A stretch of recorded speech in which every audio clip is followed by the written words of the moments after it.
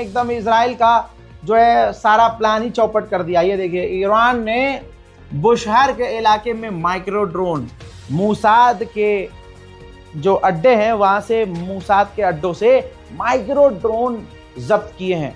Israel इनका जासूसी के लिए, हमला करने के लिए इस्तेमाल करने वाला था। उधर भारत का झंडा पूरी दुनिया में लहरा रहा है। ईरान ने अपनी दोस्ती का परचम बुलंद रखा है। ईरान ने भारत को यकीन दिला दिया एक बार फिर से कि तुमसे बढ़कर कुछ नहीं। दोस्तों, ईरान ने साबित कर दिया है कि उसकी दोस्ती में बेवफाई नहीं है। एक बार फिर से 310 से ज्यादा हिंदुस्तानी छात्र ईरान के सरजमीन से उड़ान भरकर दिल्ली पहुंच चुके हैं।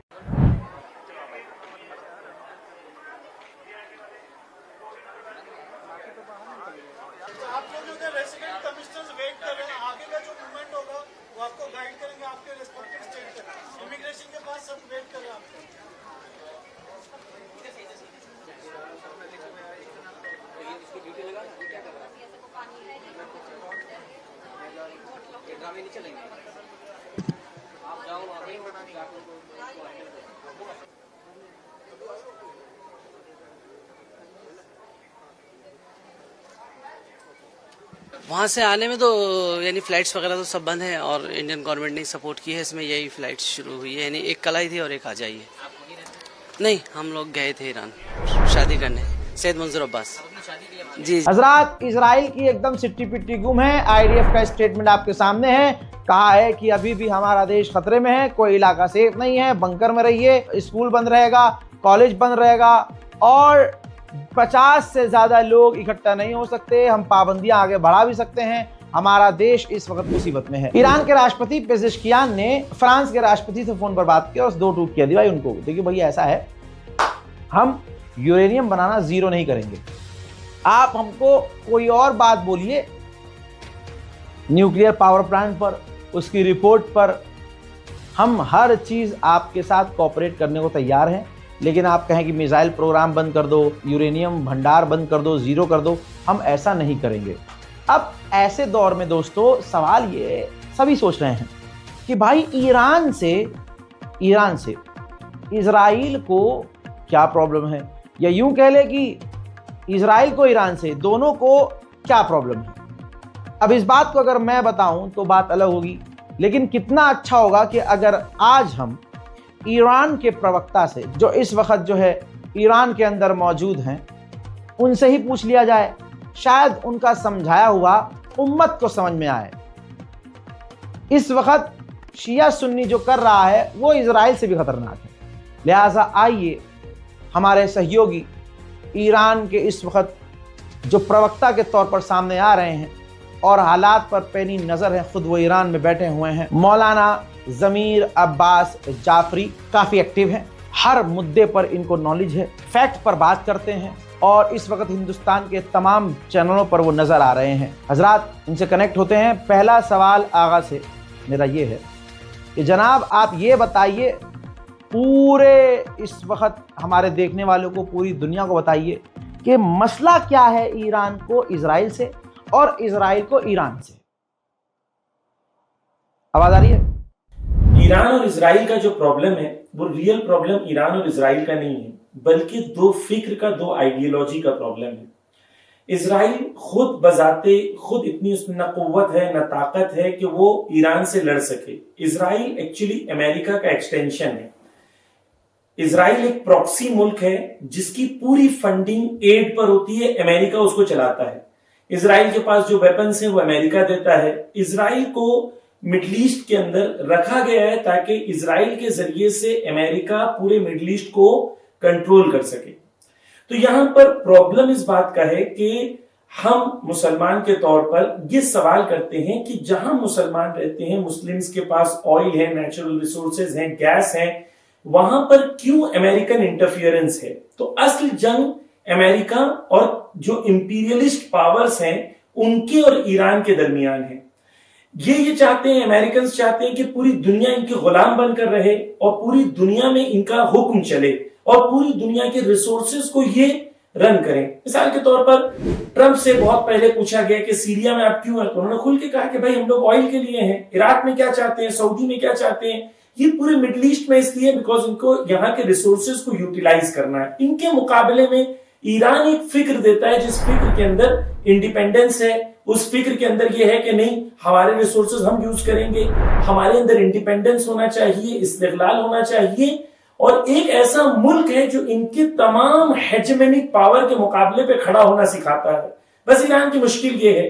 दूसरी मुश्किल ईरान के साथ ये है कि ईरान पैलेस्टाइन की आजादी को सपोर्ट करता है और फलस्तीन जो है वहां की आवाम को खुल के सपोर्ट करता है। या सिंबाद जो इनके पहले शहीद हुए, इनके जो कमांडर थे, या इनके पहले शेख इब्राहिम यासीन थे या शेख यासीन थे, या दीगर इनके बड़े बड़े टॉप लीडर्स हैं, वो सब कहते हैं कि हमें बिल्कुल पूरी तरीके से अगर कोई कंट्री सपोर्ट करती है तो ईरान है। तो ईरान इजराइल की मुश्किल जो है वो ये है कि ईरान एक आइडिया है, एक आइडियोलॉजी है जहां पर रेजिस्टेंस सिखाया जाता है कि जालिमों के मुकाबले में तुम्हें दबना नहीं है बल्कि जालिमों का मुकाबला करना है। इस आइडियोलॉजी को रेजिस्टेंस की आइडियोलॉजी बोलते हैं। इस वक्त उसको जो लीड कर रहा है वो ईरान है। यही रेजिस्टेंस की आइडियोलॉजी यमन में है, यही रेजिस्टेंस की आइडियोलॉजी गाजा में है, लेबनान में है, दीगर जगह पर है। बस फर्क और दोनों की जंग के अंदर मेन मुश्किल जो है वो ये है तुम मेरे सामने झुक जाओ, और ईरान कहता है सर तो कट सकता है लेकिन सर झुक नहीं सकता क्योंकि हम इमाम हुसैन के मानने वाले हैं। जी बहुत बहुत शुक्रिया। देखिए हमें तो क्लियर हो गया, लेकिन उम्मीद है कि लोगों को क्लियर हुआ होगा। बहुत क्लियर करके समझा दिया है आगा ने।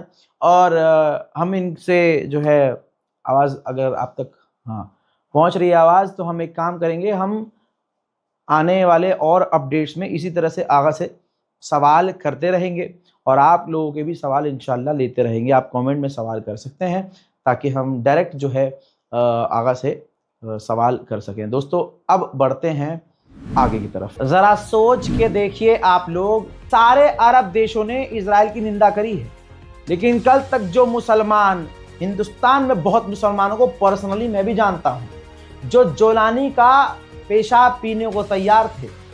मोहतरम हजरात, इस जोलानी की सरकार ने इजराइल की अभी तक निंदा नहीं की और इजराइल के साथ खड़ा है और ईरान के समर्थन में कुछ बोला भी नहीं। अरे कोई अरब ईरान के साथ नहीं है, लेकिन कम से कम मुंह से खिलाफ तो नहीं है और पूरी तरह से मुंह से आलोचना तो कर रहे हैं इजराइल की। लेकिन ये जोलानी ऐसी गंदी नस्ल का कीड़ा है कि इसने, आप देखिए, उम्मत जहां एक तरफ खड़ी है, ये बंदा अलग। ईरान के कमांडर ने कहा है कि जो भी इजराइल की मदद कर रहा है वो डायरेक्ट और इनडायरेक्ट इस जंग में इन्वॉल्व है और हमारे निशाने पर है। जो भी मिलिट्री एड भेजी जा रही है इजराइल को, वो हमारे निशाने पर हैं और हम हर चीज का जवाब देंगे।